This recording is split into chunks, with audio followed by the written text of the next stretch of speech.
Okay, welcome to Arsenal Above All. We've had a nice farewell performance at Goodison Park. I don't think we'll be going there again, unless we play them in the cup if they're lucky enough to get through playing that dinosaur football, which they did yesterday. But Arsenal finally ending the hoodoo, the jinx at Goodison Park with a 1-0 win, a deserved 1-0 win. I've got Neil Shah and Brian Haley to talk about that and to talk about the long awaited return to the European top table, the Champions League on Wednesday night. But before all that, let's go.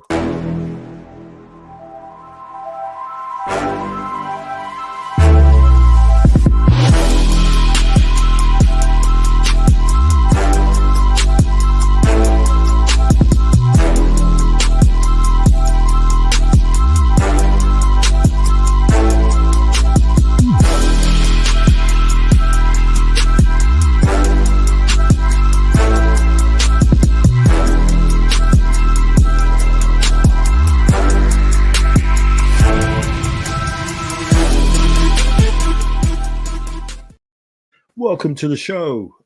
Brian, how are you doing? Yes, I'm good, Mike. Thank you very much. Glad to be back on again. Excellent. It's always a pleasure to have you, man. Thanks for your time, as always. And I have the man, Neil Shah, down there. How you doing, Neil?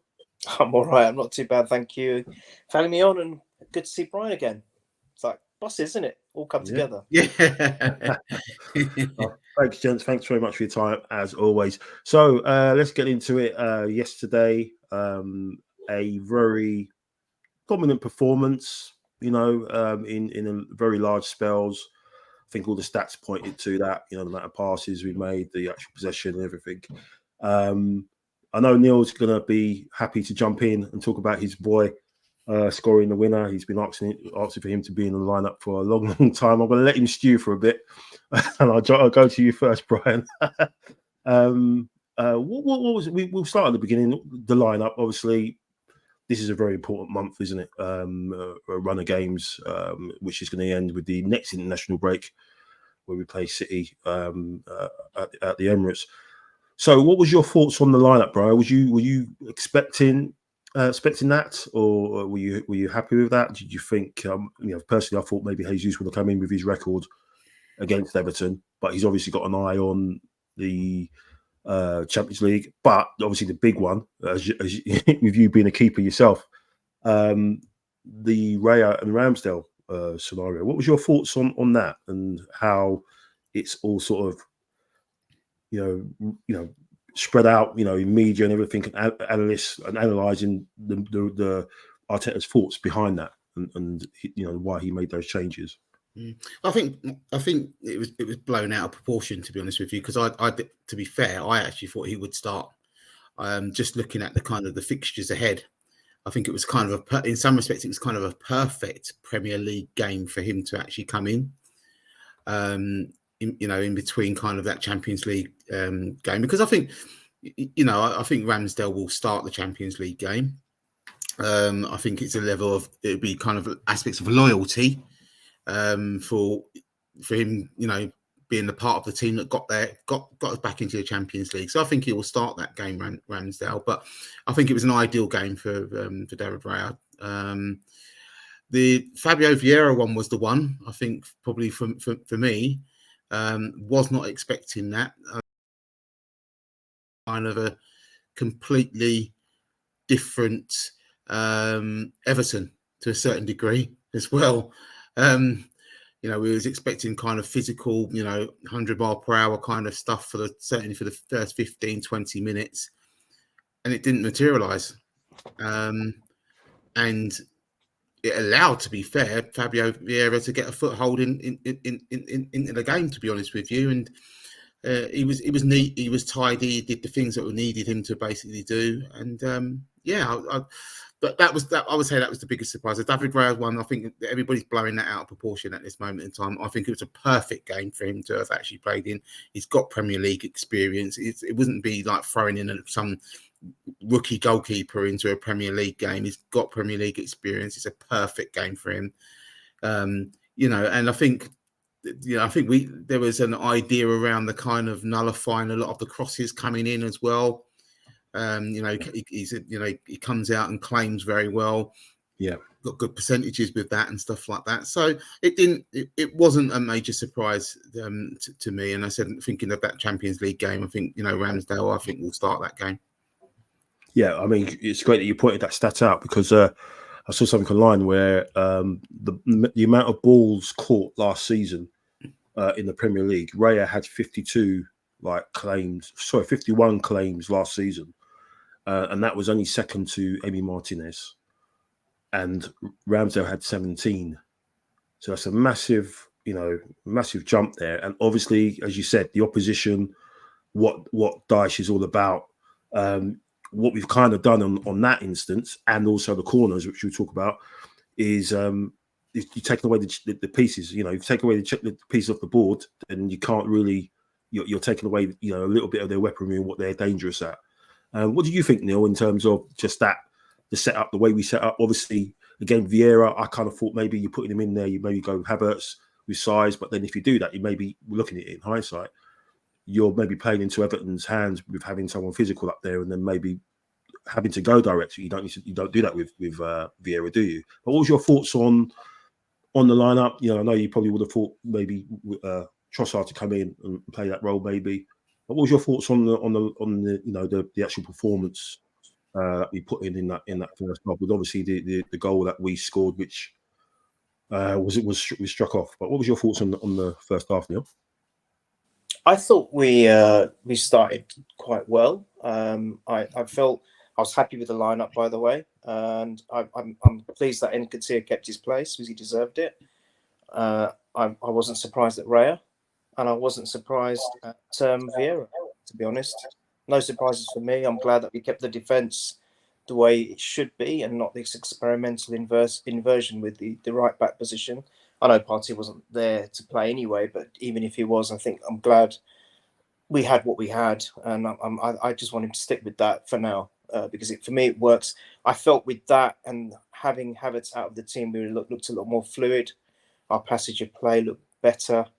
We just seemed to be a more balanced unit for me. And leading up to the goal, I thought Zinchenko played very well. I even thought Nketiah did really well initially with a couple of those smart back heels, which one of them went close. Yeah. Maybe could have done better with the finishing. And I think that's what we just lacked. I think all we lacked was the finishing or the end product. And then of course Martinelli came up with that amazing strike, which for the stupid letter of the law ruled out. I just don't understand that rule. It doesn't make any sense to me. Deliberate, whether it's not deliberate or deliberate, end of the day, it came off an Everton player. It's not offside in my books, but I'm not with this new age way of thinking, the new age of the world rules. It all is all very new, alien to me, to be honest, and I don't understand it. It is what it is. It was ruled off, and unfortunately, from following that, he had to go off, which was a double blow. I really felt for Martinelli because as good as he's been, for me, he's been one of our better players. And again, let me just say this. I don't think we've started as well as we did last season, but the irony is we've got more points now at this stage. I know we were kind of robbed against the Man U game at Old Trafford when it was our 5th game, but we've got more points. And I actually kind of prefer the way we started. We're starting more slower and we're building up and hopefully getting better and better. But I thought Zinchenko was really good. Yeah, he's sloppy, but he's known for that. But other than that, what he adds to this team and the way that Arteta wants to play is pretty phenomenal. Some of those passes he was putting in, wow. Just so good. And I got my man, although it wasn't the way none of us wanted. I got my man to come on, and I just think he's a phenomenal player. He's got to be playing more often. I thought Vieira done well, apart from his end product again. Other than that, I think he's the better option to Kai at the moment. I think Kai will do well coming in this substitute role, and he, I think he did all right when he came on. He wasn't too bad. Yeah. So, Michael, overall, I was pleased with the lineup. I was pleased with the performance. Just a little bit disheartened with the end product, but at the end of the day, it was all academic because we got the 3 points anyway. Yeah, it's just I think the only thing what's kind of worrying at the moment is the lack of getting in behind, and obviously with Martinelli, he's the one up as well as Jesus that he can kind of get in behind. It has that dynamic style of play where he can do something like that, and look at the goal. That's it's very hard to think of anyone else in the team that kind of can do that, and the fact that he's missing now is going to be a bit of a blow. Possibly Nelson could do that. Possibly Nelson.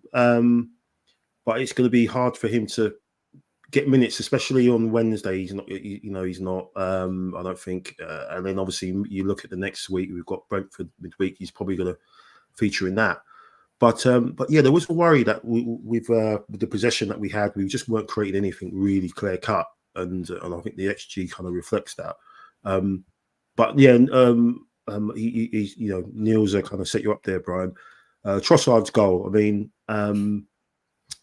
there's not much you can really say about the technique to do what he did, and with his supposedly weaker foot. I mean, yeah. The trouble is you couldn't really enjoy it because you're thinking, oh, they're gonna find something, VAR, or they're gonna find something. They're gonna get the rulers out. They're gonna get the tape out, all that stuff, and say someone did something, 20 passes ago, which means that can't be given. But yeah, what was your take on that goal and just his performance? Yeah, I think you can see when he came on, he hadn't had as much game time. You can see that he just couldn't get to speed of the game. Slipping over a lot. He was slipping over a bit. Yeah, just a little bit kind of that. He hadn't had the minutes. You can see that. But I think once the game went on, and it's kind of a bit of an irony, really, in some respects, because the change was made. The change was made early enough that the injury came early for him to get into the game. I think would we have seen that particular finish if he had only come on with kind of half an hour left of the game kind of situation? I'm not too sure, but I think for him, we know what he can do. It's good to have someone who can play with 2 feet as well. It gives you that slightly option either side that he plays, and even more centrally as well. Look, I think he will start. He will start on Wednesday night. That's for sure. And I think it's his opportunity. I think it's really his opportunity now. I think he's really going to put some things in Arteta's mind now with games going forward, depending upon how long Martinelli is out for or not. If he's going to play well, he's going to have to. People will want him to start, and that's what happens though. Big squads, talented players. Sometimes you're going to have to take your seat. And we've seen that with ESR this season as well, Yeah. And look, we've got a 65 million pound player on the bench at the moment as well. Yeah. So it bodes well, I think. But as in the game in itself, I just want to kind of just get the game in itself. Yeah. We controlled the game. Everton didn't offer an awful lot. I know we was kind of talking about the XG Mike as well, but I wasn't too majorly concerned with that, because I think in the back of my mind is that I knew we'd wear them down because they weren't coming out. They couldn't have defended that long, the way that they defended that long and not conceded. It wasn't. There was a few last-ditch bits of defending and stuff like that, but I think we kind of toyed with them. We kind of toyed with them. And it wasn't, people might turn around and say, oh, well, we didn't get behind them when we needed to and stuff like that. But I think we kind of toyed with them. And then when the opportunity did come, we were clinical. And that was the thing. That was the situation. And then sometimes you only need one chance in a game. Yeah. And in a game like that as well, we don't need to go and win 4 or 5. We just needed the one chance and to take the one chance, because they were never going to score until, we played them at the Emirates. towards the last game of the season, they were unlikely to score. So. Yeah, it's true. I mean, I think you compare it to last season and the way we played, and how physical they were. And I think even like Rice, how just his presence just made a massive difference in there. You know, the way he got the ball, the way he moved away from danger, you know, from the press and everything, just kept it ticking over. Just his size and everything, you know, that played a massive part, and obviously it gives confidence to people like Vieira. For Odegaard, again, was just doing his bits, you know, ticking over as well. But I, you know, in terms of, again, going back to the beginning, in terms of taking away some of their weapons. I mean, we had 11 corners yesterday, and 8 of them was taken short. So obviously, it's something that we've definitely seen, because, you know, the analysts would have said, look, you know, these guys, look, that's their bread and butter. You know, they win headers from corners and they clear. I mean, why would you want to have them win a second ball and then be done on a counter? You know, if you keep the ball short, you're in their last third, isn't it? That's what it's all about. It's about getting in their last third. It's a cheap way of getting into their last third, isn't it? A corner, if you play it short, because and if you move people around like we have, then bang, you're going to get something's going to drop your way, and that's exactly what happened. But no, just you know, and that's why it was great to see this shot of Zinchenko pointing to Arteta, because again, it's obviously something that they've worked on and something that they've got across to them, and it's worked. And those little details, man, that could be the difference from us going that one step further that we want to go, isn't it, Neil? In terms of where we go from now, Neil, obviously it's all about Wednesday night, and hopefully you'll be there. You said you might be able to get to go experience that. It would be amazing to be back there. What do you think of again? We talk about lineup again. Do you expect to see much rotation going into that? You know, I'm pretty much expecting Jesus to start that one. But what about the keepers? Do you think Ramsdale comes in back in for that? Because that's the question now, isn't it? I mean, that's what everyone's going to be asking all the time. But what do you see much rotation for Wednesday night? Never thought I'd see the day where we would be so up in the air about a keeper. It's unreal, isn't it? Never ever thought I'd see the day. I mean, generally top teams keep the same keeper for the Premier and Champions League, but we've got the opportunity, if it is an opportunity, to rotate. That's insane. I adore Ramsdale. I'm not going to lie. I do. I know he's not the perfect article or the finished article yet, and obviously there's weaknesses he's got that Raya seems to not have, and maybe vice versa. I don't know, but I won't be surprised either way. Let me put it that way. I think my gut tells me that Ramsdale will be back, and I've got a feeling Raya will play on Sunday. I don't know why, but I think that's what will happen. But I won't be surprised if he just sticks with Raya. And if he does, that may, not saying that's the writing on the wall for Ramsdale, but that might be sending him a statement of, you know, you've got to actually do a lot better. I'm not saying that you're doing badly, but you've got to improve. And maybe that's the way what Arteta's vision is. He wants every single position to be the quality to just be, you know, on the next level, because unfortunately, that's the only way we're going to beat the Man Cities of this world. We really are. Every player is going to have to be on an exceptional level. So I won't be surprised to see the same with the goalkeeper, but my gut tells me Ramsdale. So that will be one change. I think Jesus will start in front of Eddie, yes. Jesus, it makes no sense not to play Jesus, because I think he's got a motive to do well in this competition, because he didn't win it with Man City. And I think you want to, you know, it's another way of saying, look, you got rid of me. Now I'm with a club which is going to be just as good as you, if not better. And I think he'll have something to prove. I can see Jesus there. I actually think Trossard will play. I think if Martinelli hadn't been injured, it might have been a different story. But I agree, Trossard will be there. So I don't think there's any change there. I think Vieira might even play as well. I think he may start. I really do. The only one that I might see change, it could be Jorginho in midfield, but I don't know how that might work. Just simply because of his experience in the Champions League, and he's that kind of player that might suit that kind of competition. But 3, 4, 5 changes, I can't see 5, maybe 3, 4 potentially. And I'm not saying changes in the sense that complete changes, but just role reversals of what we did on Sunday. As in, those players who started might not start, and then they'll be coming on as substitutes. Just something like that, like the Eddie Jesus, for example. So nothing major. I think it's going to be a tough game. I don't believe that any game's easy. It's going to be a tough game. PSV will be up for it, but I think we'll do all right. I think we will do all right. We've got something to prove, and we've really got to have a good start in this competition. We've got to, show everyone that we mean business in this competition. So, yeah, looking forward to it. Yeah, we all are. Bright. Yeah, I think the first.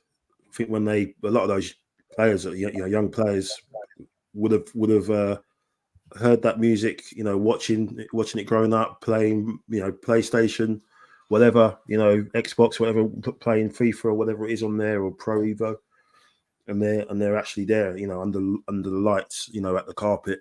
I think when the anthem hits, it's going to be like, okay, this is you're this is big boys football. We used to say it when we used to work together. This is big boys football, and you're there. And I think maybe the first 10, 15. It might be a bit cagey. It might be like, okay, we can't mess about, and then I think something will click, and hopefully we'll revert to the performance and the home form that we know we can play. What's your thoughts on that as well? Do you think there'll be many changes? Obviously, we're up against a different level of team. Obviously, we played PSV last year. I think Xavi Simons, he's not there anymore. He was a danger for them. But I think they've scored a few goals this season. I think they're top of the table and everything. So, no mugs, as Neil said. But what's your thoughts on Wednesday, and obviously just how everything bleeds into the next game, which obviously which we know is an important one on Sunday as well. Yeah, I'm with Neil. The changes that will be made, I would say, yeah, it'd be Jesus, Freddie. I've got a kind of a different angle as well, slightly. I'm thinking that could it be an opportunity to probably just give Ben White a little bit of a rest in there as well, and put Tomiyasu in there as well. Yeah. It's just a little bit of freshening for the weekend as well, because he does a great job in there, Ben White, to be fair, and I think he doesn't get the credit as much as, I know Steve will probably say something completely different on that, but Steve's kicking off listening to this now, man. He's not having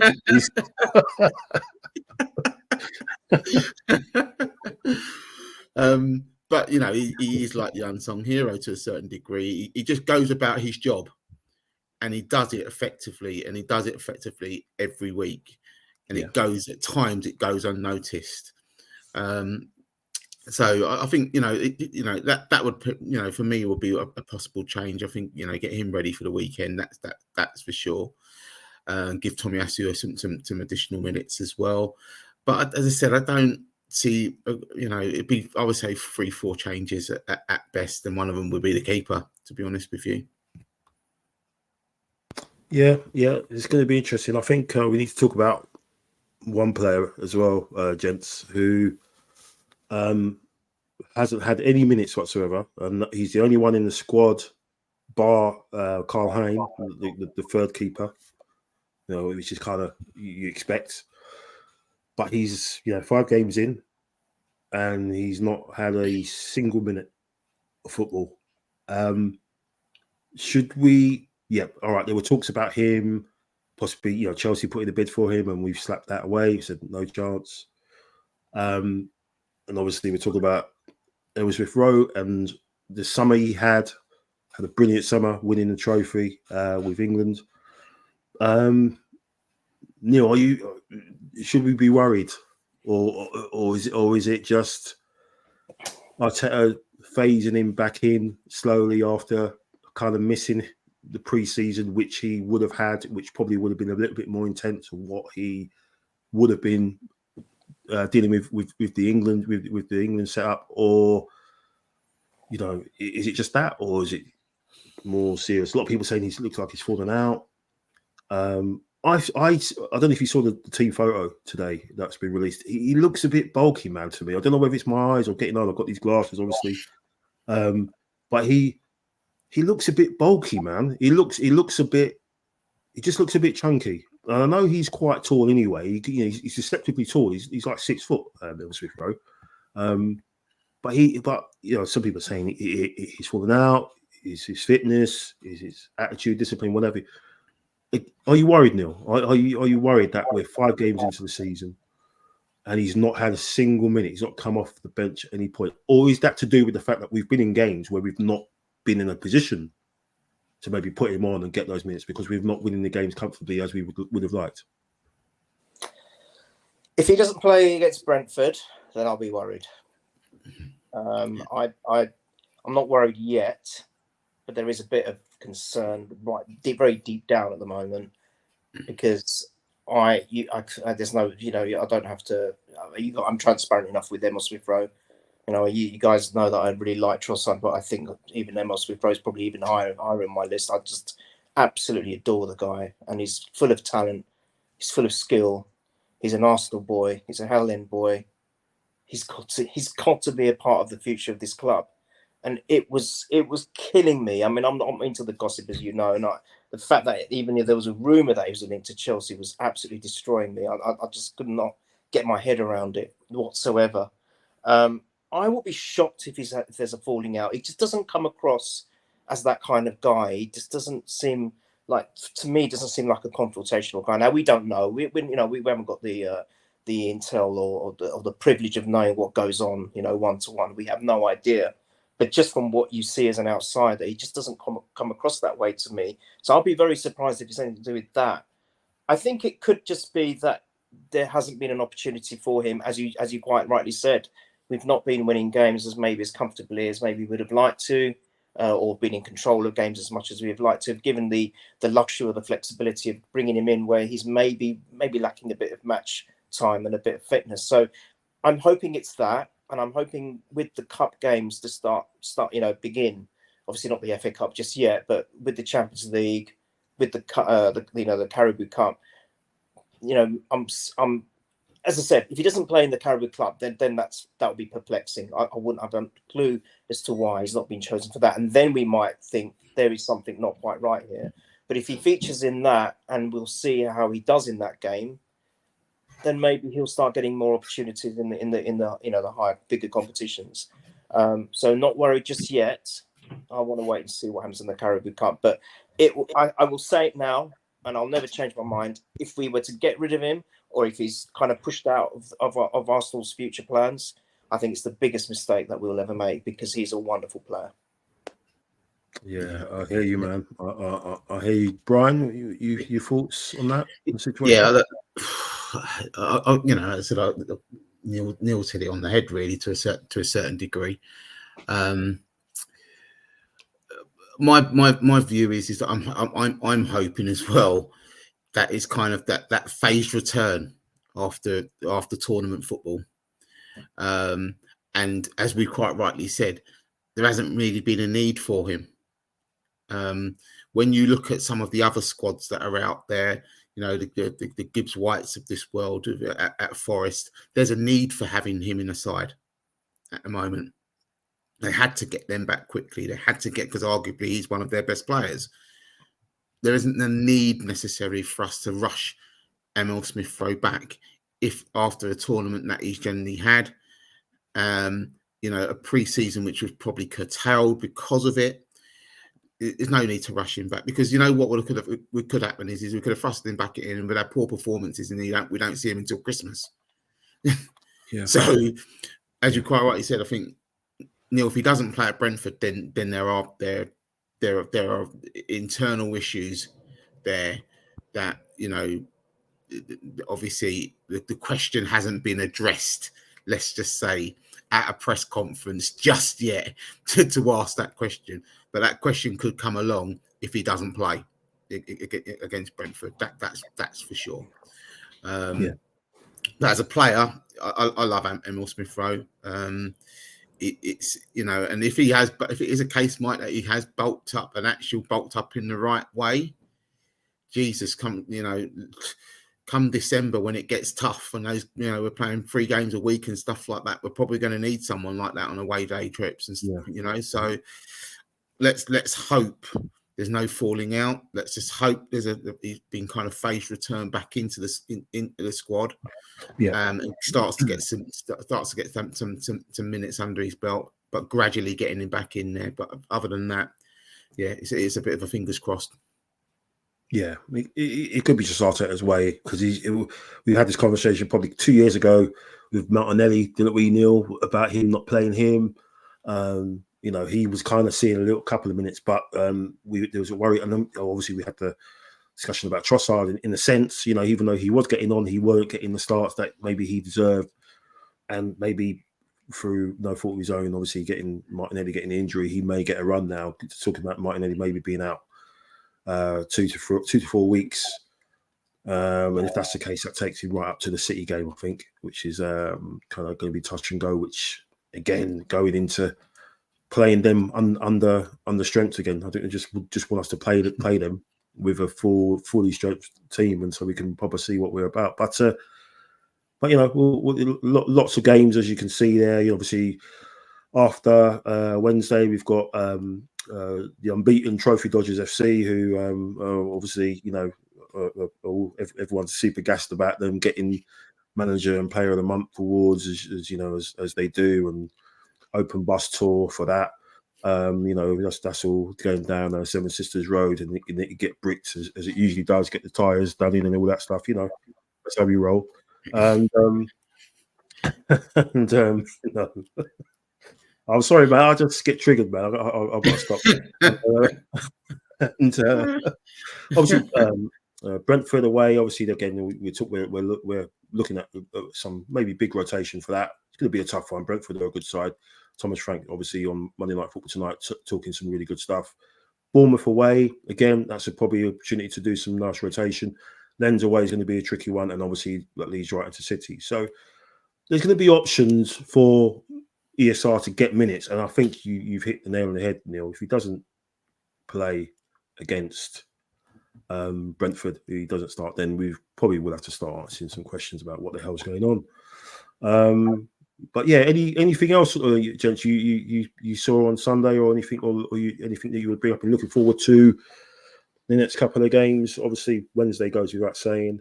So I forgot to say happy Champions League Group Stage Eve to you both. Obviously, it all kicks off tomorrow. It's almost like Christmas, isn't it? And it's been 6 years, man. But yeah, anything that that you saw, or anything you wanted to pick out, bar ESR, obviously Nelson as well. You got a run as well. The game before. I'm just a bit wary now that Havertz. I think he came on and did well, and like I think we've been saying, that's probably what he needs to do. He just needs to come on and do a job. And he came on and he did the job. He was tracking back. He was making a good run to keep possession. So I think come the end of this month up to the national break, I think a few players are going to get some minutes. And that's going to be Nelson as well. Going into obviously that City game, we need to be firing because they look unstoppable at the moment, and the way they're going, the way they're going, man. That I don't want to say it too early, but that invincible record needs to be protected. No, don't, please don't. I dread that I'm looking at all the teams that haven't lost yet, and I'm thinking, it's just them. Hurry up. Just them. Yeah, it's just them. I just wanted to touch on Rice because I think what a signing. Some of the stuff he was doing, some of the interceptions, winning the ball back when we lost it. I mean, it didn't happen much against Everton, but when they did have it, and he just gets in there somehow, he just gets his legs in the way, and he's just so in control, isn't he? He's just a wonderful player. What an acquisition! Forget the price tag. It's just having him in the squad is a masterclass, I think. And we know now why Arteta's been after him. And, it kind of, and this is again, with absolutely no disrespect to Partey, and I want Partey to be back in full flow as soon as possible, but we don't miss him as much now that we've got Rice. And that's a massive testament to Partey in a way, because, when Partey's on full flow, he's a tremendous player to watch. And And just like that, Rice is there and he's filled the gap and he's doing the job. And I just think, you know, we are very, very lucky to have him. And I think because of that one signing, that could make the difference of winning something or not this season. It really could. And I'm not saying it's a team game, of course, it always is and always has been. But sometimes you just need that extra little ingredient that can make all the difference. And it could potentially be Rice. I was thinking it was going to be Timber, but obviously Timber's not going to be pretty much all season. But Rice is a wonderful player. So I just wanted to mention him, and I think he's going to be massive for us, absolutely humongous for us. Yeah, I think Saturday will be crucial. Sunday will be crucial. It will be great to see him in that kind of in that game, in that atmosphere. Yeah, you know, I think his shoulders and his chest will be puffed out for that game. Yeah, and you know, and the so-called Ange ball, you know, where we're expecting them to literally just be like, you know, on our toes, you know, for the whole 90 minutes. You know, I can just see him just kind of snapping around, you know, doing the simple things right. You know, getting forward, looking to get that North London derby goal as well. Yeah, you know, I can just you can just see that, and I think a lot of it will be, in some respects, who else does partner him, and not necessarily, you know, will it be a Fabio Vieira? Would that be the type of game that we need to have him in there or not? You know, how do we look at it? You know, because as much as Declan Rice will, you know, he's effectively, it looks like he's doing two people's jobs in there. You know, against Tottenham, you know, on Sunday, you know, they are,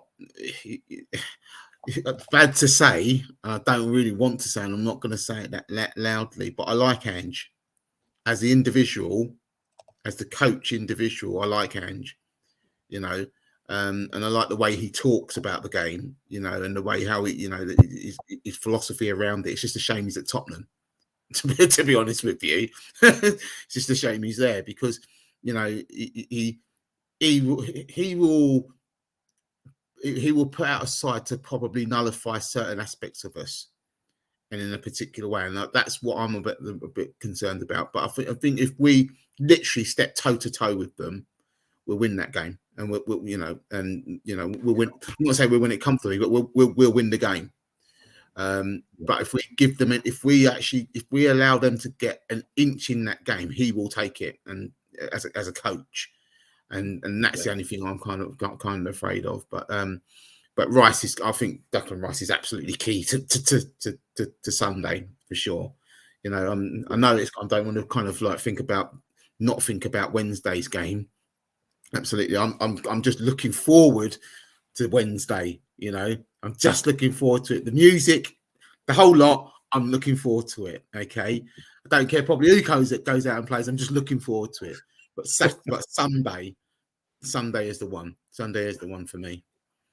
I agree, Brian. It's always hard not to think about a North London derby, no matter what might be coming in between. It's really difficult. Am I wrong in saying some people have kind of, and this is with all huge, no disrespect at all to the professor, but a lot of people have likened him a little bit to the way he thinks, as you just mentioned, Brian, to the way Wenger used to think about football and stuff. That's the only frightening thing. But I think if we can nullify Son, who always seems to terrorise us, if we can nullify him and a couple of the other players, I think we'll be fine.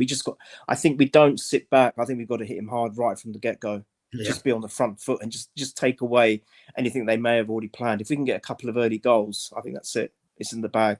But if we sit back, I think then we could get suckered into their style of play. I just think we've just really got to go for it and not even think about anything, but just getting a quick goal and then setting the tone from there. But it will be interesting for sure.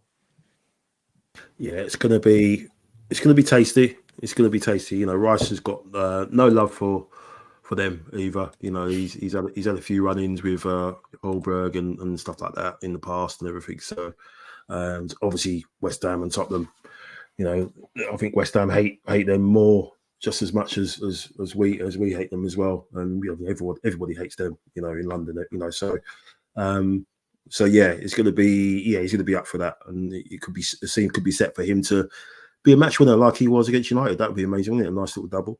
But yeah, on that we'll leave it on that note. Obviously, we're all looking forward to Wednesday night. Obviously, happy that we've got over that hump at Goodison. As I said, it could be the last time that it will be the last time that we played them in the league at Goodison, and unless we meet them in a cup or whatever, it will be the last time. And it's going to be interesting to see what happens if they manage to stay up or if they go down in the new stadium.